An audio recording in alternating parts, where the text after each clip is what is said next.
How is this such a hard concept to grasp? If you can't kill one enemy player with 2 or even 3 players to help you, then it sounds like a skill issue.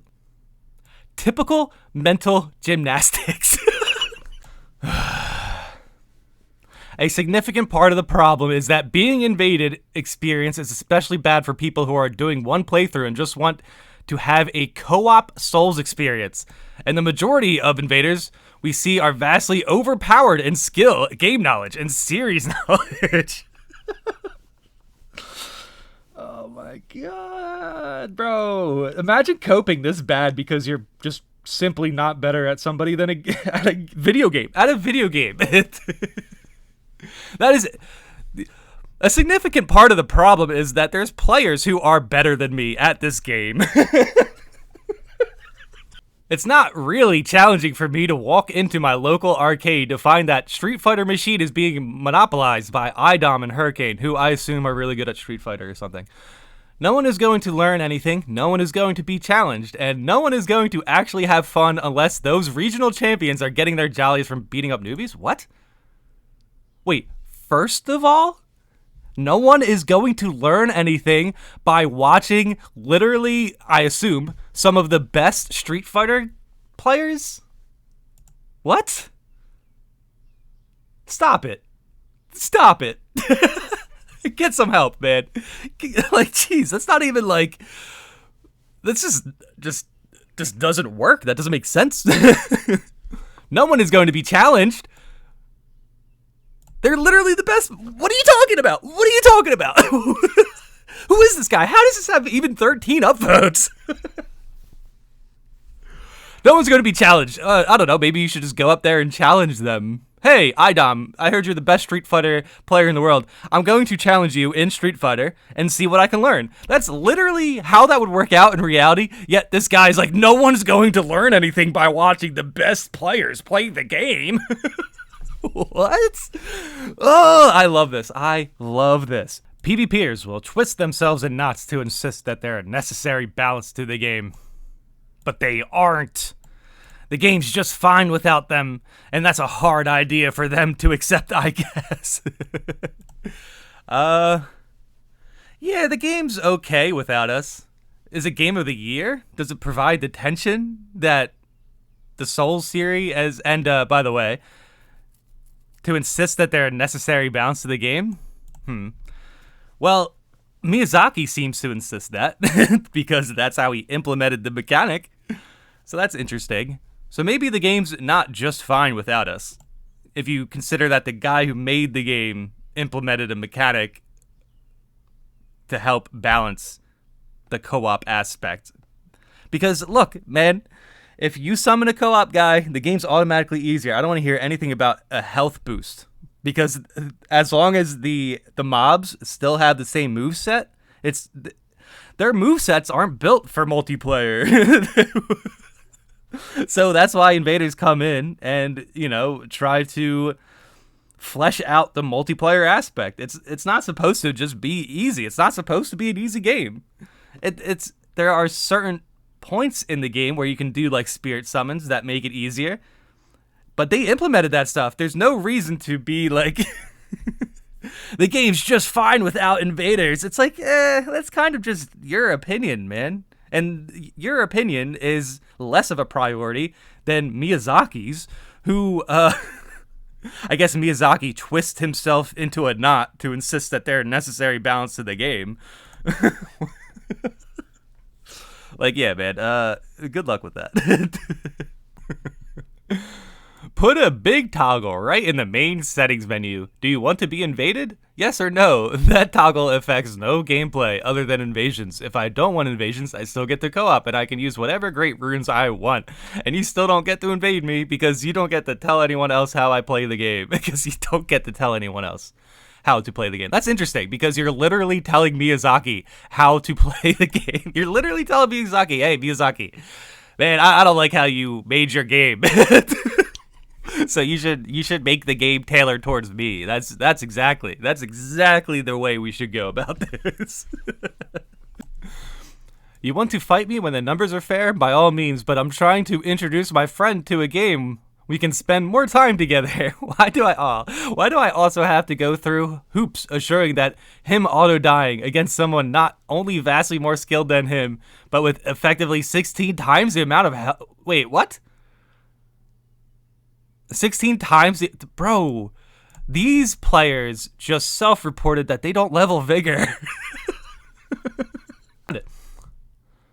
I found the Phantom who doesn't like PvP. I'm not interested in PvP at all. I want to do co-op and help people, but then I have to deal with people invading. Doesn't sound like a good time to me. That actually does sound like a good time to me because I literally made a Sunbro video and I PvP, yet I was able to pull off encounters only doing either 1v1 invader PvP or taking out all the mobs around them. Nothing really against the system. I haven't played online outside of Bloodborne. Would love to help people out, but doesn't look like it's in the cards. It is in the cards, man. It is in the cards. Just stop taking it so personal because you lose in a PvP video game. Man, PvP is very fun. It is actually even... You know what? I'll go as far as to say that being a co-op player in Elden Ring, like specifically being a Phantom, is the most fun it has been in any like Dark Souls game.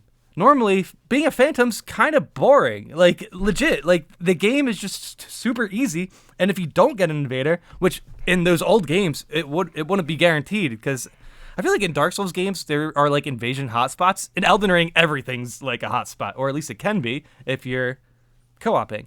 So, man, if you're a co-opper and you're not getting good at PvP, you are a bad co-opper. You are deliberately being bad at the game because you have personal gripes with a system that you take personally for no reason. For no reason, man. Oh, can people stop? Like, man, if you die in Elden Ring, you don't die in real life, man. You could just respawn and pick up your souls and pick up your runes and just continue on your way. Come on, Phantoms. Come on, Phantoms. Step up. Step up. Oh my god. How do these comments get upvotes, man? Yes, players choose to buy the game with all the features and quirks and bugs that entails. However, the point I was making is that the design of Invasions take away from the agency of co-op players. It doesn't. It's actually doing the opposite. Specifically, the ability to choose if they want to play with aggressors or not. Yeah. Oh my god. Are we going to play Dark Souls in the future and like you literally can't aggro enemies unless you attack them? Because that's basically what this guy's saying. I think one thing that truly soured my opinion on Invaders was when I first started playing. At Stormveil Castle, I genuinely needed help being an under-level mage, and then getting non-stop invaded by twinks using late-game gear. At Stormveil? Interesting. I had never seen before. The gear. I went into the game with no spoilers, so I had no idea how to counter these things. Yeah, because you haven't came across them yet. You shouldn't take that personal. Like, you'll get better at the game. Unless you give up, like some of the players. And I died a lot of times. Yes, I needed to get good, but at the very start of the game, nobody should have to get that good. Yeah, you know what, that's fair. I don't ultimately think twinks are that bad for this game because, again, the co-op guy you summon could also be a twink, but I think, did this guy mention playing with his friend or something? It's okay, man, just summon your friend, turn off the password, summon another, like, Phantom. Like, all this stuff seemingly is easy to avoid. And honestly, this isn't invader hate. I just wanted to show off this guy's, like, on his way of being a bit, or this person is on their way of, you know, figuring out how to navigate invader situations. Because right here, yes, I needed to get good. But at the very start of the game, nobody should have to get that good. And that is why the game's amazing. Like, simply put, like, you can queue up Elden Ring, start a second playthrough, go through the game with the Taunter's Tongue, and make the game so much harder for yourself. So, and honestly, the game being harder does add playtime. Easy games do not like keep your focus. They just don't. Everyone gets bored. Everyone gets bored at something being too easy. The only people who don't get bored at something being too easy are the people who really need that sort of self-esteem. And look, I get it, man. We all need a little bit of a confidence boost. But no video game in the world can give you a confidence boost when you look at yourself. Like, if this person goes back to this comment, yes, I needed to get good, but at the very start of the game, nobody should have to get that good. They come back. This was like 9 months ago. They come back and they look at it, and then they realize, oh, well, I did get that good. So like things can seem hard in the beginning, but like once you get your hands on it, and once you once you leave your personal gripes at the door, you will get good. You will get better, and you will have more fun, and then you will build confidence, because then you look back on your past self and you think, holy crap, I was really bad, but then I ended up really good. I can go and tackle other challenges in life now, just purely off of that fact that you realize it is possible to get better. It's actually simply like incredible. I like, even with like other games, I don't know, there's not really a game where I feel like, oh wow, I got way like, okay, I'm not gonna say Elden Ring has the highest skill ceiling in gaming, but invasions and PvP, it's kind of up there, because like the balancing's so wild. It's almost like it increases playtime, because now it's like, dude, I need to learn how to dodge 3 Moonveils. Hey, on paper it's impossible, but I bet you if I sat here all day fighting players, all 3 of them using Moonveils, I would figure out at least one way to deal with it. And then I build that up. And then I figure out 2 ways. And then you just keep going at it. You keep going at it until you figure out more ways. You know what? I'm already envisioning how I would deal with it. I think I would like strafe around, do like a circle thing, and try to build them up in the middle, and then go for like either a jump attack or like a swinging, or like like a big swing. I would likely try to hit multiple people at once. Man, I love this game. I love this game. It's so good. I'm getting a little distracted here, but I feel like PvP in general would have been a lot more invited. It would be, I don't know, the perspective on PvP would be better if we just admitted that it can be improved. It is hard to deal with, but that is part of the reason why it keeps us coming back. You know what I mean? Like Elden Ring's hard. Like Dark Souls was hard. That's why I came back, man, because I had stuff to do in it. Man, I do like PvP in this game. I see people complain about PvP in this game, and they just have to keep playing it.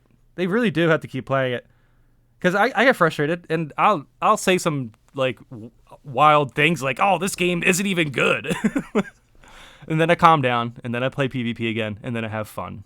It's all about temperament. It really is. Sorry about that rant, but I felt like that was a good time to bring up a lot of the subjects that have kind of been bothering me.